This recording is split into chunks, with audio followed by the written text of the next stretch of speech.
ότι βιάστηκαν κάποιοι να ξεγράψουν τη Θεσσαλονίκη από την κούρσα της μεγάλης ανατροπής, της μεγάλης πολιτικής αλλαγής που θα σηματοδοτήσει στις 18 και στις 25 του μήνα η υπερψήφιση των συνδυασμών σε δημοτικό, περιφερειακό αλλά και στις ευρωεκλογές των συνδυασμών και του ψηφοδελτίου του ΣΥΡΙΖΑ που θα φέρει τη μεγάλη ανατροπή και τη μεγάλη αλλαγή.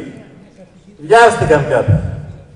Η σημερινή σας παρουσία το μαρτυρά εδώ, που ξεκυλίζει το βελίδιο και είναι για μας η πιο ζωντανή, πραγματική, αληθινή δημοσκόπηση, όταν οι πολιτικοί μας αντίπαλοι όχι μόνο δεν μπορούν να συγκεντρώσουν κόσμο, αλλά δεν μπορούν καν να βγουν ανοιχτά και να μιλήσουν στους ανθρώπους, διότι δεν μπορούν να τους κοιτάξουν στα μάτια μετά από 4 χρόνια καταστροφικής πολιτικής. Βιάστηκαν κάποιοι να ξεγράψουν. Και η σημερινή σας παρουσία εδώ